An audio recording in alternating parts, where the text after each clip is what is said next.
안녕하세요, 여러분. 오늘은 성경에 나오는 한 여인의 이야기를 함께 나누려고 합니다. 그녀의 이름은 한나입니다. 여러분은 혹시 깊은 절망 속에서 하나님께 부르짖어 본 경험이 있으신가요? 아무도 이해해주지 못하는 고통 속에서 눈물로 기도해 본 적이 있으신가요? 오늘 우리가 함께 살펴볼 한나의 이야기는 단순히 자녀를 얻은 한 여인의 이야기가 아닙니다.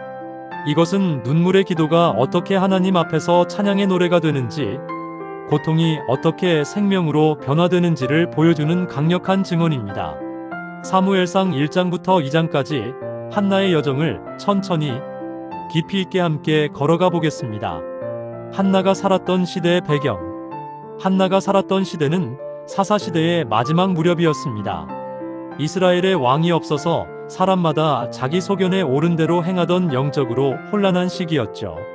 사무엘상 1장 1절을 보면 한나의 남편 엘가나는 에브라임 산지 라마다임 소빔 사람이었습니다. 레위 지파 후손인 엘가나는 경건한 사람이었고 매년 실로에 올라가 여호와께 예배하고 제사를 드렸습니다.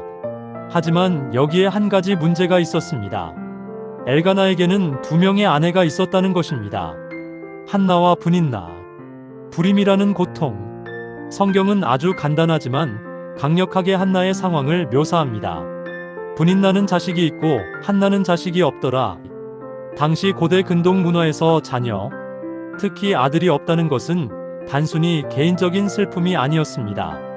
그것은 사회적 수치였고 하나님의 저주로 여겨졌으며 여성으로서의 정체성과 가치를 부정당하는 일이었습니다.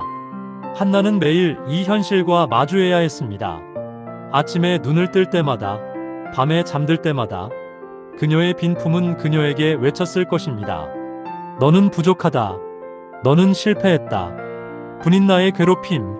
상황을 더욱 악화시킨 것은 브닌나의 존재였습니다. 성경은 브닌나가 한나를 심히 격동하여 번민하게 했다고 기록합니다. 이것은 단순한 경쟁심이 아니었습니다.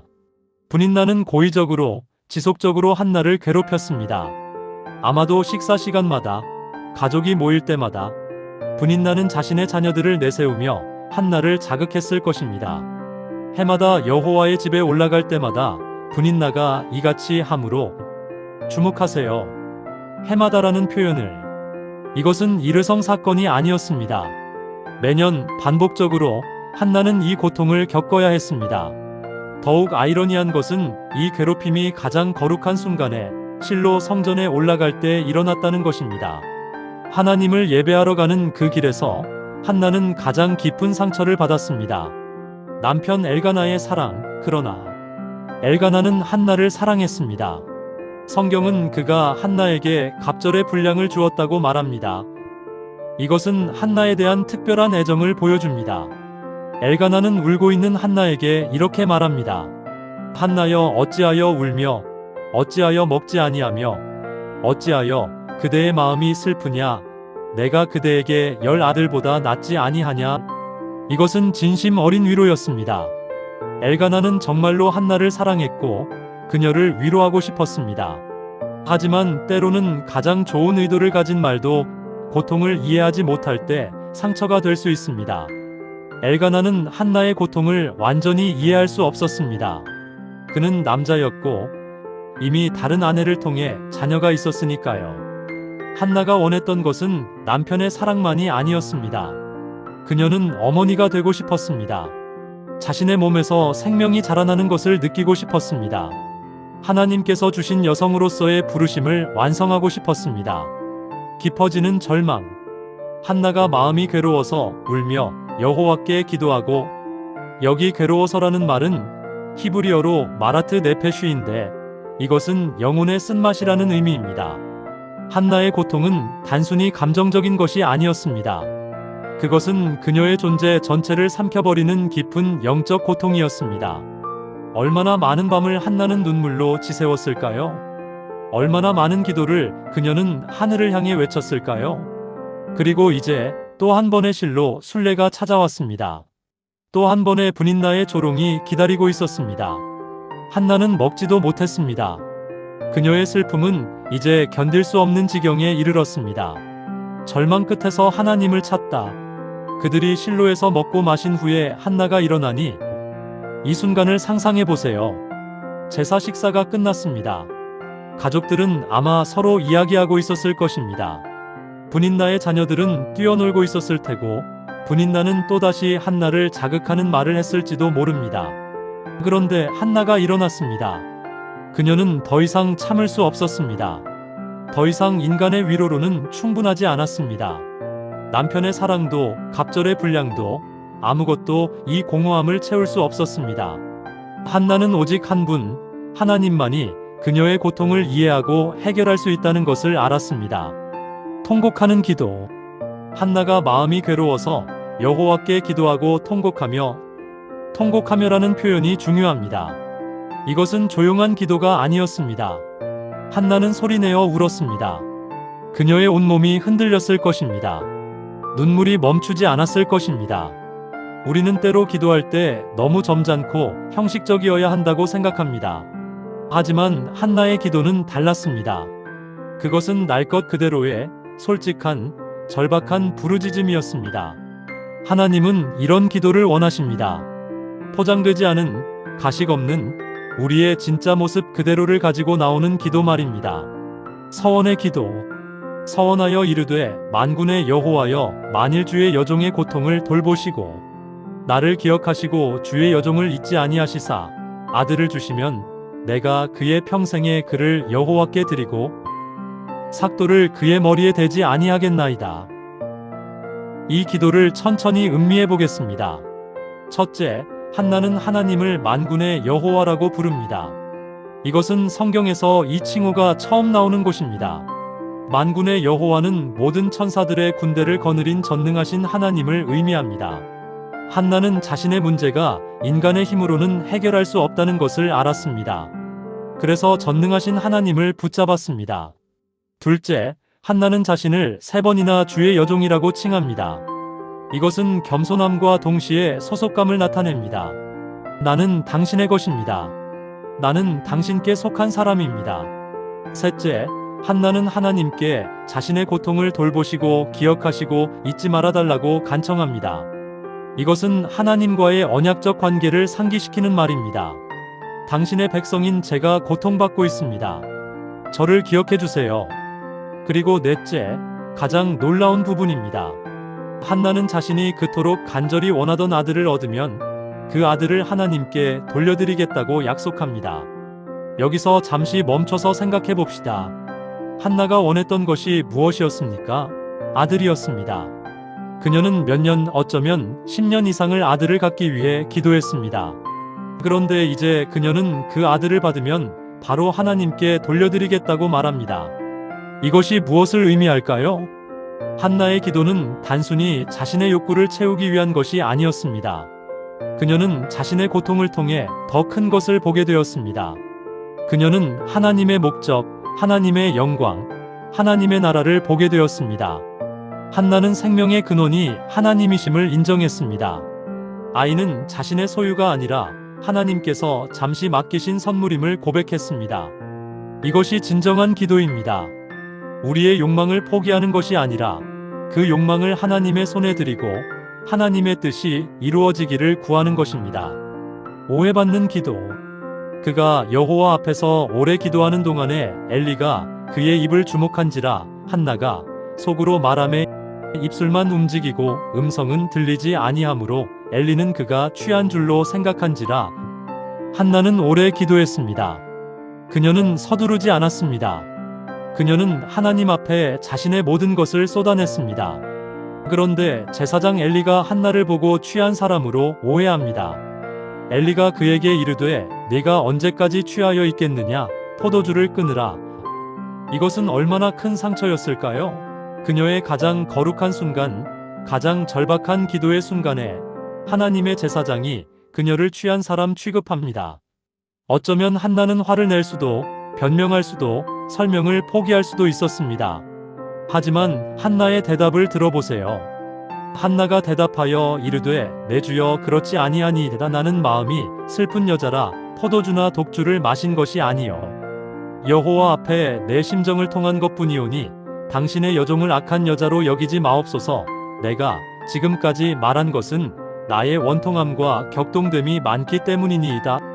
한나는 존중하면서도 명확하게 자신의 상황을 설명합니다. 그녀는 자신을 변호하지만 분노하지 않습니다. 그녀는 여전히 엘리를 내주라고 부르며 존경을 표합니다. 이것이 성숙한 믿음입니다. 오해받고 상처받아도 여전히 존중과 진실함을 잃지 않는 것입니다. 엘리의 축복. 엘리는 한나의 말을 듣고 이해합니다. 엘리가 대답하여 이르되 평안히 가라. 이스라엘의 하나님이 내가 기도하여 구한 것을 허락하시기를 원하노라. 이것은 단순한 위로의 말이 아니었습니다. 이것은 대제사장의 축복이었습니다. 엘리는 하나님의 대리자로서 하나님의 이름으로 한나를 축복했습니다. 믿음의 반응. 그리고 여기 가장 놀라운 구절이 나옵니다. 여자가 가서 먹고 얼굴에 다시는 근심빛이 없더라. 주목하세요. 한나는 아직 아무것도 받지 못했습니다. 아직 임신하지 않았습니다. 외적인 상황은 전혀 변하지 않았습니다. 하지만 한나의 얼굴이 바뀌었습니다. 그녀의 근심이 사라졌습니다. 왜일까요? 한나는 기도를 하나님께 맡겨드렸기 때문입니다. 그녀는 결과를 하나님의 손에 내려놓았습니다. 그녀는 하나님을 신뢰했습니다. 이것이 진정한 믿음입니다. 아직 보지 못했지만 믿는 것, 아직 받지 못했지만 감사하는 것, 하나님의 신실하심을 의심하지 않는 것, 하나님의 응답. 아침에 그들이 일찍이 일어나 여호와 앞에 경배하고 돌아가 라마의 자기 집에 이르니라. 엘가나가 그의 아내 한나와 동침함에 여호와께서 그를 기억하신지라. 여호와께서 그를 기억하신지라. 이 한 문장이 모든 것을 말해줍니다. 하나님은 한나를 잊지 않으셨습니다. 그녀의 눈물을 보셨고, 그녀의 기도를 들으셨고, 그녀의 서원을 받으셨습니다.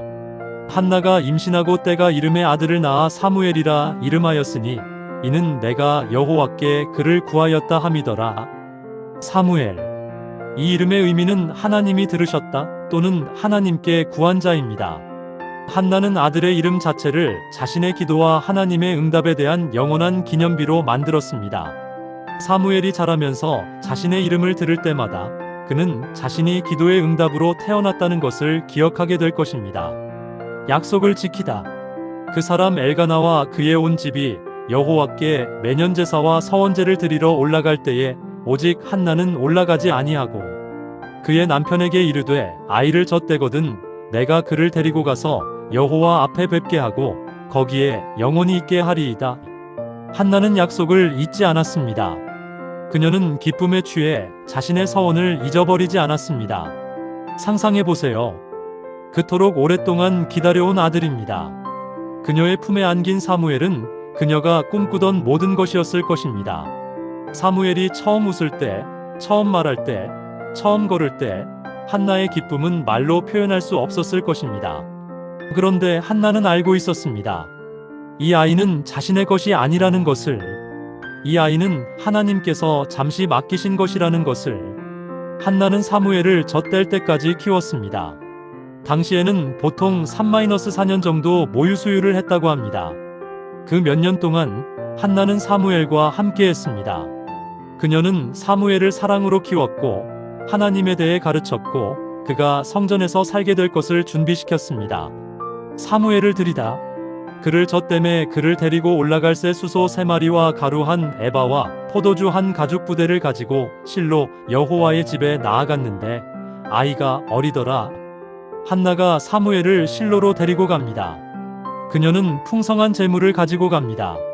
이것은 감사의 표현이자 이 순간의 중요성을 나타냅니다. 그들이 수소를 잡고 아이를 데리고 엘리에게 나아가니 한나가 이르되 내 주여 당신의 사심을 두고 맹세하나이다. 나는 여기 당신 곁에 서서 여호와께 기도하던 여자라. 이 아이를 위하여 내가 기도하였더니 여호와께서 내가 구하여 기도한 바를 내게 허락하신지라. 그러므로 나도 그를 여호와께 드리되 그의 평생을 여호와께 드리나이다. 이 장면을 상상해 보세요. 어린 사무엘이 어머니의 손을 잡고 있습니다. 한나는 엘리 앞에 섭니다. 그리고 그녀는 말합니다. 저 기억하시나요? 몇 년 전에 여기서 통곡하며 기도하던 여자요. 당신이 취한 줄 알았던 그 여자요. 하나님께서 제 기도를 들으셨습니다. 그리고 이제 저는 제 약속을 지키러 왔습니다. 한나는 사무엘의 손을 놓습니다. 그녀는 그를 엘리에게 맡깁니다. 그녀는 그를 하나님께 드립니다. 이것이 얼마나 어려운 일이었을까요? 한나의 마음은 얼마나 찢어졌을까요? 하지만 성경은 한나가 슬퍼하거나 후회했다고 말하지 않습니다. 대신 다음 구절이 나옵니다. 그가 그곳에서 여호와께 경배하니라. 한나는 경배했습니다. 고통 속에서도, 헌신의 순간에도 그녀는 하나님을 예배했습니다. 한나의 노래, 고통이 찬양이 되다. 그리고 이제 오늘 메시지의 하이라이트입니다. 사무엘상 2장 1절부터 10절까지 한나의 기도, 한나의 노래가 기록되어 있습니다. 한나가 기도하여 이르되. 한나는 또 기도합니다. 하지만 이번에는 탄원의 기도가 아닙니다. 이것은 찬양의 기도입니다. 눈물의 기도가 이제 노래가 되었습니다. 내 마음이 여호와로 말미암아 즐거워하며 내 뿔이 여호와로 말미암아 높아졌으며 내 입이 내 원수들을 향하여 크게 열렸으니 이는 내가 주의 구원으로 말미암아 기뻐함이니이다. 한나의 기쁨은 단순히 아들을 얻어서가 아닙니다. 그녀의 기쁨은 여호와로 말미암아 온 것입니다. 그녀는 하나님 자체를 기뻐합니다. 내 뿔이 높아졌으며라는 표현은 승리와 능력을 의미합니다. 한때 수치와 모욕 속에 있던 한나가 이제 하나님 안에서 승리자가 되었습니다. 여호와와 같이 거룩하신 이가 없으시니 이는 주밖에 다른 이가 없고 우리 하나님 같은 반석도 없으심이니이다. 한나는 하나님의 거룩하심, 유일하심, 견고하심을 찬양합니다.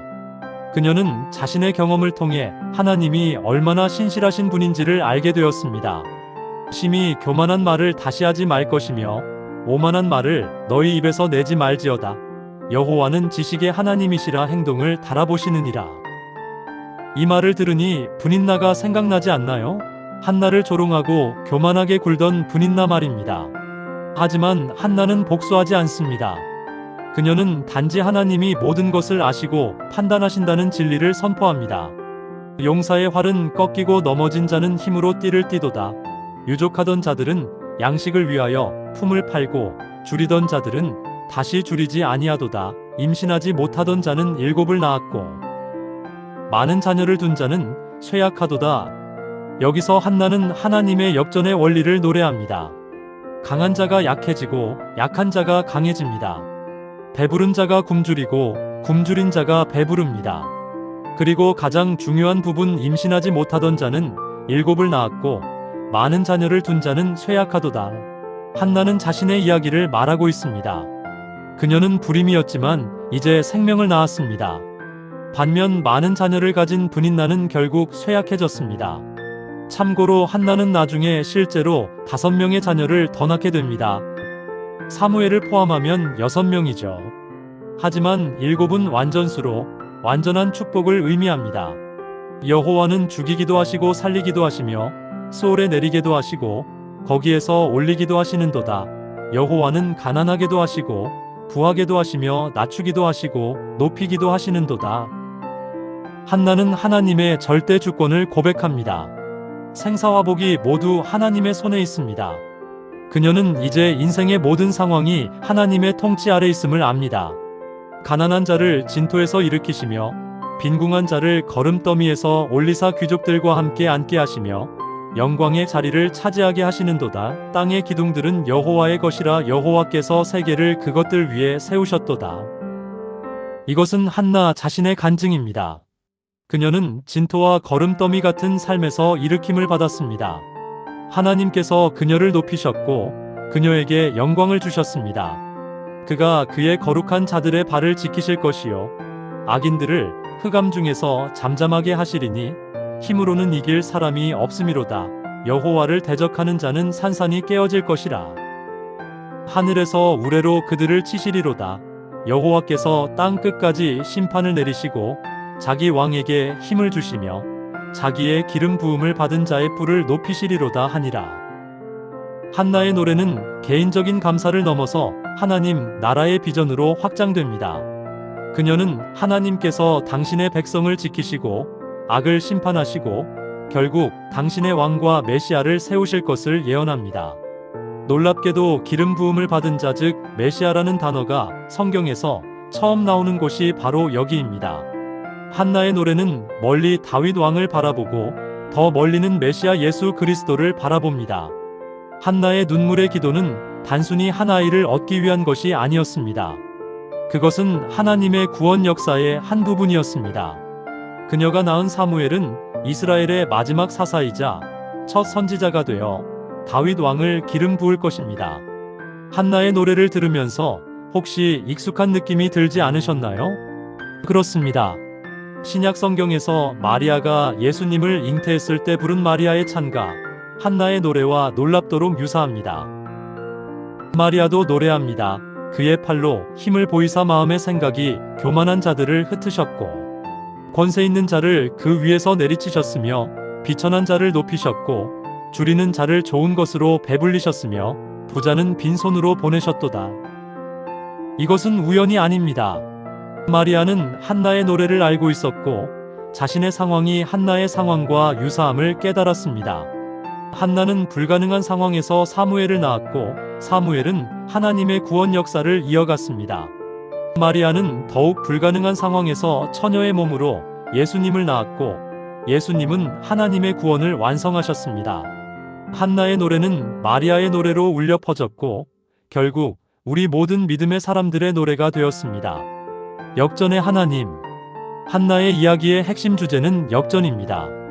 불임에서 생명으로, 수치에서 영광으로, 눈물에서 기쁨으로, 침묵에서 찬양으로. 하나님은 세상의 가치관을 뒤집으시는 분입니다. 세상은 말합니다. 강한 자가 이긴다. 많이 가진 자가 복받은 자다. 성공한 자가 가치 있는 자다. 하지만 하나님은 말씀하십니다. 내가 약한 자를 강하게 한다. 내가 가난한 자를 부하게 한다. 내가 낮은 자를 높인다. 바울 사도는 이렇게 말했습니다. 하나님께서 세상의 미련한 것들을 택하사 지혜 있는 자들을 부끄럽게 하려 하시고 세상의 약한 것들을 택하사 강한 것들을 부끄럽게 하려 하시며 하나님께서 세상의 천한 것들과 멸시받는 것들과 없는 것들을 택하사 있는 것들을 패하려 하시나니 이것이 복음입니다. 이것이 하나님 나라의 원리입니다. 만약 여러분이 지금 약한 자리에, 낮은 자리에, 고통의 자리에 있다면 낙심하지 마세요. 하나님은 바로 그런 자리에서 일하시는 분입니다. 기다림의 의미. 한나의 이야기에서 우리는 기다림의 중요성을 배웁니다. 한나는 몇 년을 기다렸을까요? 성경은 정확히 말하지 않지만 아마도 10년, 어쩌면 그 이상이었을 것입니다. 그 긴 세월 동안 한나는 무엇을 배웠을까요? 그녀는 인내를 배웠습니다. 그녀는 하나님의 때를 기다리는 것을 배웠습니다. 그녀는 자신의 계획이 아니라 하나님의 계획을 따르는 것을 배웠습니다. 만약 한나가 첫 해에 임신했다면 그녀의 신앙은 어땠을까요? 아마도 사무엘을 하나님께 드리기가 더 어려웠을지도 모릅니다. 왜냐하면 그녀는 아직 충분히 하나님을 신뢰하는 법을 배우지 못했을 테니까요. 하지만 긴 기다림의 시간 동안 한나는 변화되었습니다. 그녀의 신앙은 깊어졌습니다. 그녀의 하나님에 대한 이해는 성숙해졌습니다. 그래서 사무엘을 받았을 때 그녀는 그를 드릴 준비가 되어 있었습니다. 여러분은 지금 무엇을 기다리고 계신가요? 응답이 오지 않는 기도가 있나요? 하나님은 여러분을 잊지 않으셨습니다. 그분은 단지 여러분을 준비시키고 계실 뿐입니다. 그분은 여러분에게 가장 좋은 때에 가장 좋은 방법으로 응답하실 것입니다. 헌신의 진정한 의미. 한나가 사무엘을 드린 것은 단순한 거래가 아니었습니다. 주시면 드리겠습니다는 조건부 헌신이 아니었습니다. 한나는 생명의 근원이 하나님이심을 깨달았습니다. 사무엘은 처음부터 하나님의 것이었습니다. 한나는 단지 그 진리를 인정하고 순종한 것입니다. 우리도 마찬가지입니다. 우리의 자녀, 우리의 재산, 우리의 시간, 우리의 재능, 심지어 우리 자신까지도 사실은 하나님의 것입니다. 진정한 헌신은 우리가 무언가를 하나님께 주는 것이 아니라 이미 하나님의 것임을 인정하고 그분의 목적을 위해 드리는 것입니다. 한나는 사무엘을 통해 이스라엘 전체를 섬겼습니다. 그녀의 한 아들은 한 세대를 변화시켰습니다. 만약 한나가 사무엘을 자신의 품에만 간직했다면 사무엘은 그저 한 가정의 아들로만 남았을 것입니다. 하지만 한나가 그를 들였기에 사무엘은 민족의 지도자, 선지자, 역사를 바꾼 사람이 되었습니다. 우리가 우리의 것을 하나님께 드릴 때 하나님은 그것을 우리가 상상할 수 없는 방식으로 사용하십니다. 고통의 목적. 한나의 부림은 그녀에게 고통이었습니다. 하지만 그 고통은 목적 없는 것이 아니었습니다. 그 고통은 한나를 하나님께로 이끌었습니다. 그 고통은 한나의 기도를 깊게 만들었습니다. 그 고통은 한나를 겸손하게 했고 하나님을 의지하게 했습니다. 그리고 결국 그 고통은 사무엘이라는 위대한 선지자를 낳게 했습니다. 클라이브 스테이플스 루이스는 이렇게 말했습니다. 고통은 하나님의 확성기다. 하나님은 우리의 기쁨 속에서 속삭이시지만 우리의 고통 속에서 외치신다. 우리의 고통은 우리를 하나님께로 이끕니다. 우리의 눈물은 우리의 기도를 진실하게 만듭니다. 만약 여러분이 지금 고통 가운데 있다면 그 고통을 낭비하지 마세요. 그것을 하나님께 가지고 나아가세요. 한나처럼 여러분의 고통을 기도로 바꾸세요. 그러면 하나님은 여러분의 고통을 목적으로, 여러분의 눈물을 찬양으로 바꾸실 것입니다. 한나처럼 기도하기. 한나의 기도에서 우리가 배울 수 있는 것들. 첫째, 솔직하게 기도하라. 한나는 자신의 고통을 숨기지 않았습니다. 그녀는 통곡했고, 울었고, 자신의 진짜 감정을 하나님 앞에 쏟아냈습니다. 우리도 하나님 앞에서 솔직해야 합니다. 하나님은 우리의 진짜 모습을 원하십니다. 포장된 기도, 형식적인 기도가 아니라 우리의 마음 깊은 곳에서 나오는 기도를 원하십니다. 하나님 앞에서는 약한 모습을 보여도 괜찮습니다. 울어도 괜찮습니다. 절망을 토로해도 괜찮습니다. 하나님은 우리의 모든 감정을 받아주시는 분입니다. 둘째, 구체적으로 기도하라.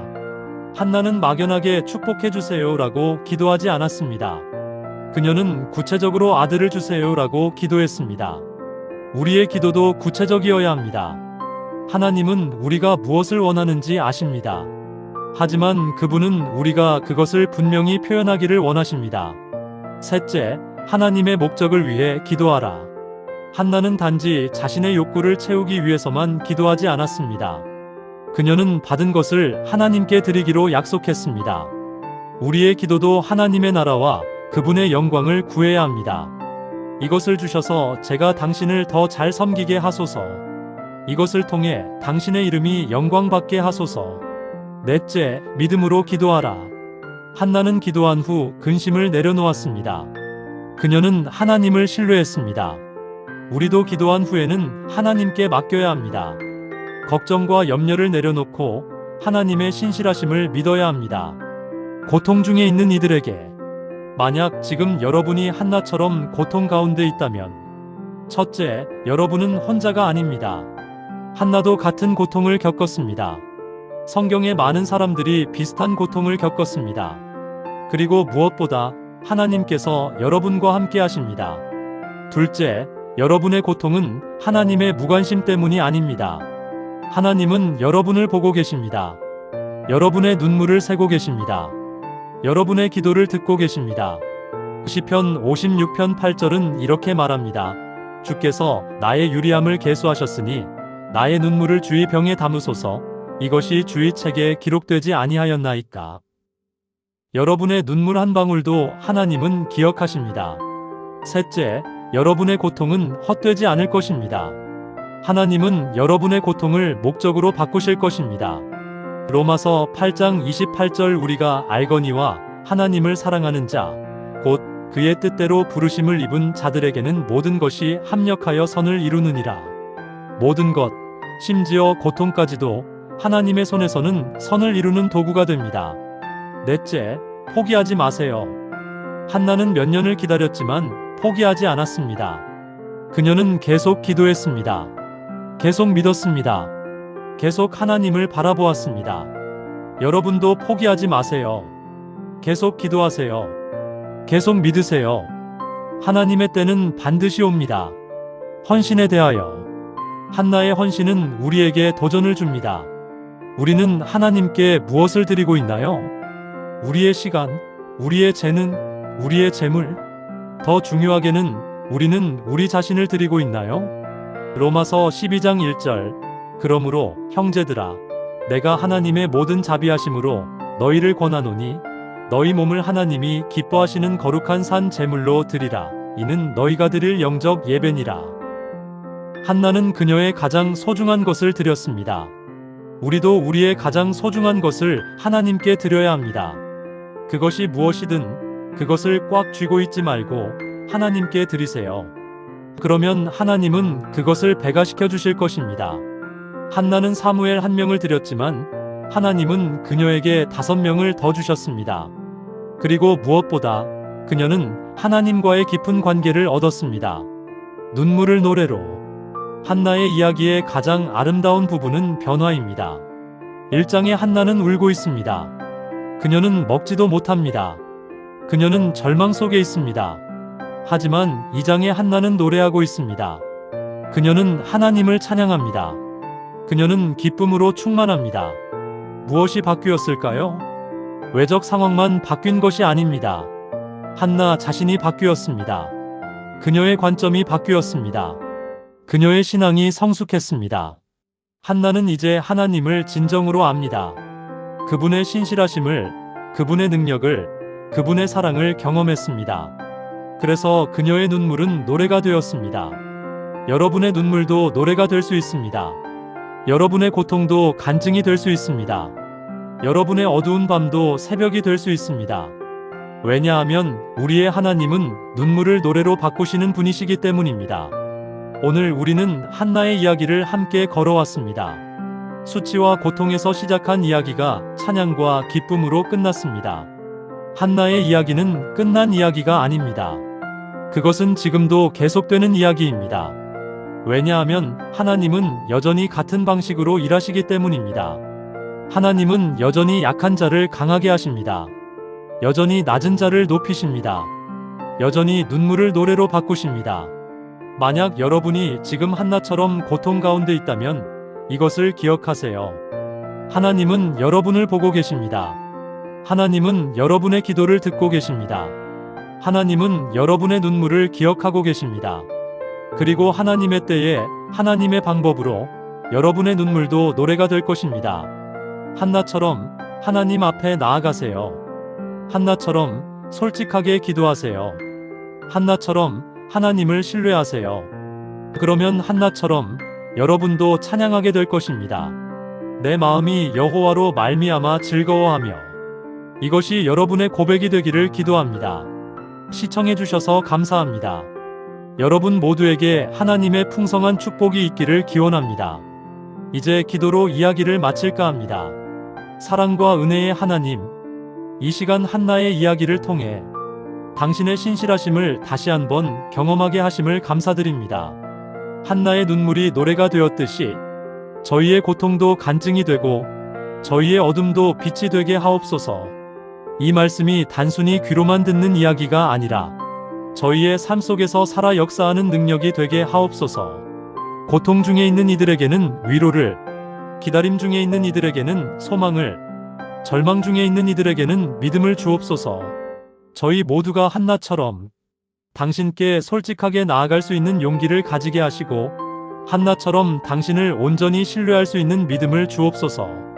그리하여 머지않아 저희 모두가 한나처럼 찬양할 수 있는 날이 오게 하옵소서. 내 마음이 여호와로 말미암아 즐거워하며. 이것이 저희 모두의 고백이 되기를 간절히 기도합니다. 이 은혜와 감사를 예수 그리스도의 이름으로 기도합니다. 아멘.